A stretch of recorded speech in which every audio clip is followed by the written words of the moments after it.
What is up, YouTube? I'm Muframe. Welcome back to the channel. We are continuing our series comparing the PlayStation 5 base model with the PlayStation 5 Pro.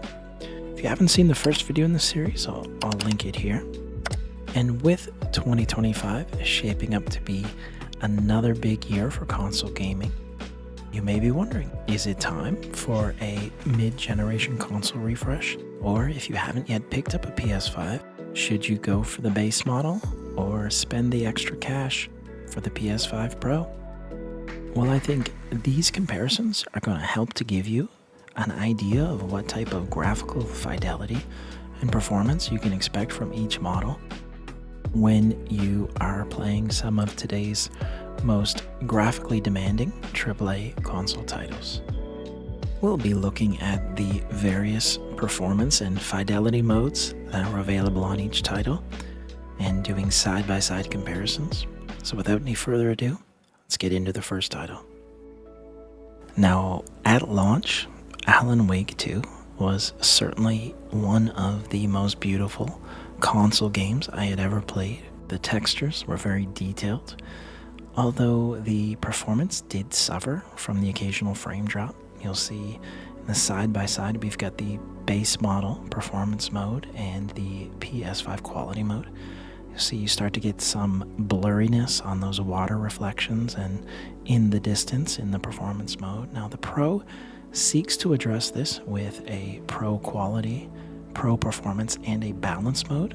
If you are looking for a quality type presentation with a 60 frame per second performance, the Pro can deliver that for you when using the Pro Balanced or Pro Performance mode. Let's look at some further comparisons.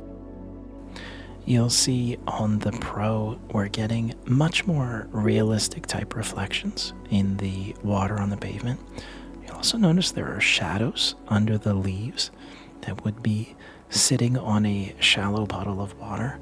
Just some small details you start to notice.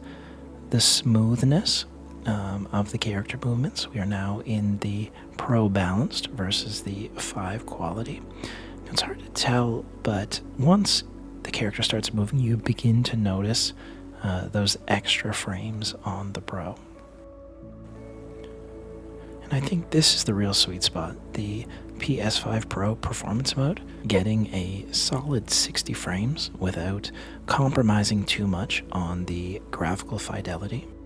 Now this is something that really stood out when playing Alan Wake 2 on the PS5. There were these sort of bizarre light aberrations or artifacts, the way it would scatter on certain surfaces. As the camera pans, you're going to see it on the PS5 in quality mode. It's almost like we're getting light particles scattering over this surface. This issue is not present in the Pro. Rather, you see reflections in that picture frame and some enhanced detail on those straws or chopsticks, those utensils on the bar.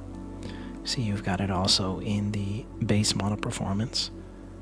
And comparing all 3 PS5 Pro modes, you see that these light artifacts are not present in any of the modes on the Pro, although we do get some slightly more pixelated light beams in the Balanced.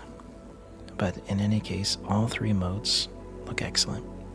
Have you played Alan Wake 2 on the PS5 or on the Pro? Do you have any thoughts about these comparisons? Can you notice any significant differences? And for you, is it worth the upgrade? Let us know in the comments.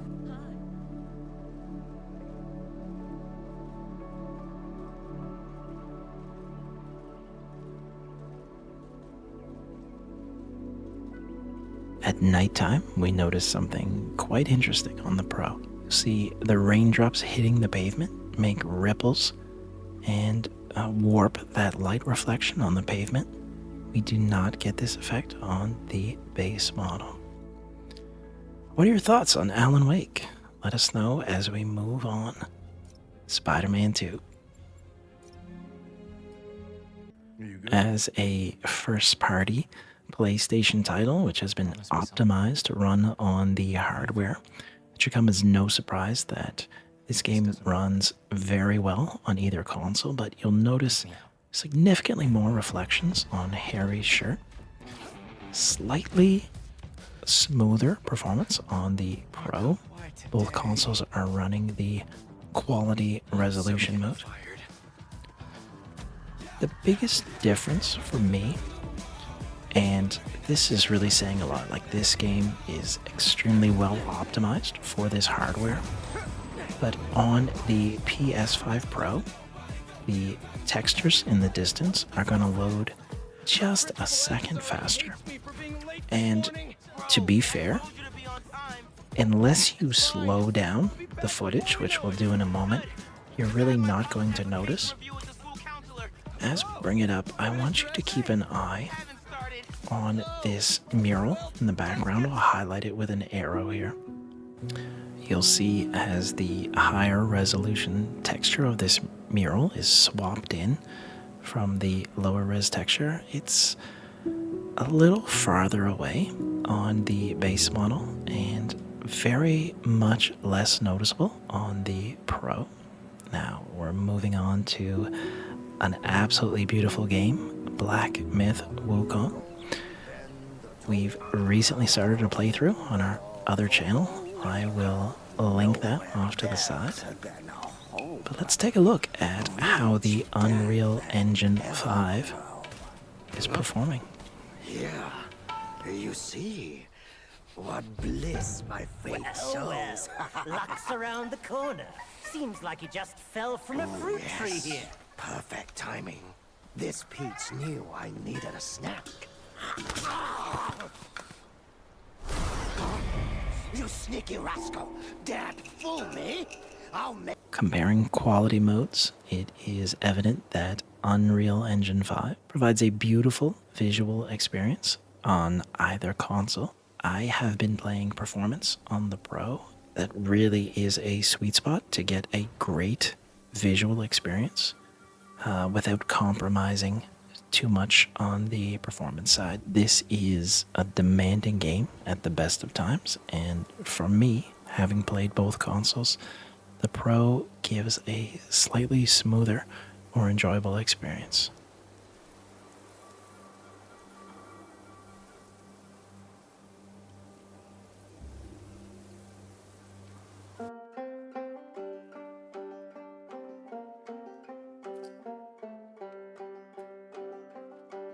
Now, putting opinions of the storytelling devices of this game aside, this was certainly a game that pushed the PS4 hardware to the limit.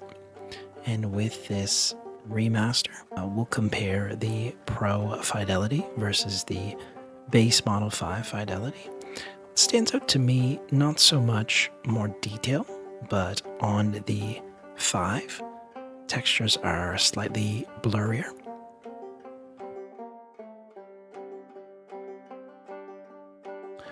And just a bit smoother on the Pro. But in all honesty, you're going to get excellent performance from either console. And you really have to appreciate what a beautiful game this is. And, to realize this released on the 4 kind of makes me hopeful that, we really haven't seen the potential of this console generation fully realized yet.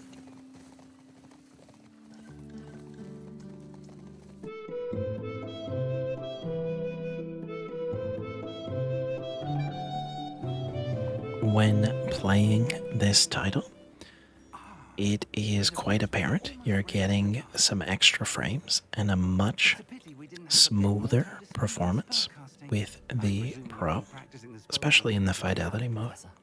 And I think this is a good example of Sony's PSSR, the proprietary AI-based upscaling technology, which allows for higher resolutions and frame generation without compromising performance. If this is the direction that the technology is going, it's a good one. I've apparated to more vaguely defined destinations than this. Though I confess I may have miscalculated slightly on... Are you inclined to pick up the PS5 Pro? Do you notice any differences in this title between the base model and the Pro? Let us know. Absolutely, sir. Good. Let's see if we can find a path, however faded it may be.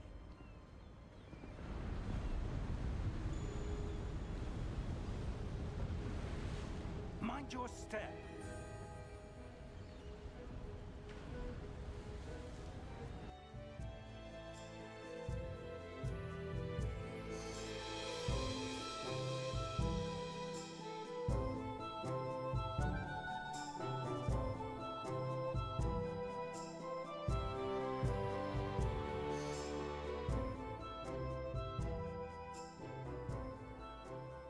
As a bit of a bonus, I thought I'd include some of the footage I was able to capture when I was invited to the Elden Ring Night Rain closed network test.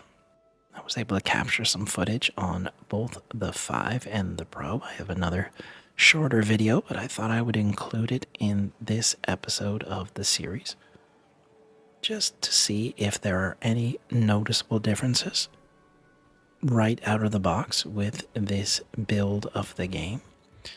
Slightly higher performance, a little bit sharper textures.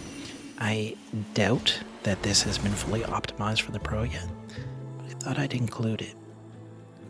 Moving on to the Decima engine, Horizon Forbidden West is an absolutely breathtaking game, and it truly demonstrates the power of the Decima engine.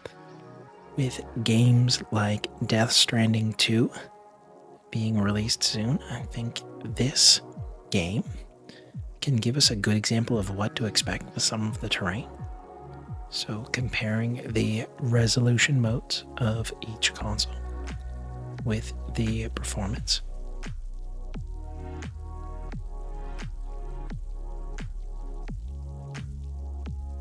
Did any of these results surprise you? Are you any closer to purchasing a PS5 Pro? Let us know. Are there any other games you would like to see us compare in the next episode of this series? We're hoping to compare all the major releases of this year on both consoles, so keep it locked here. If you found this video helpful, don't forget to hit that like button. And if this is not your first time here and you've not yet subscribed, consider hitting that button. It costs you nothing, and it lets me know that this is the type of content that you enjoy. Thank you so much for all of the support, and until next time.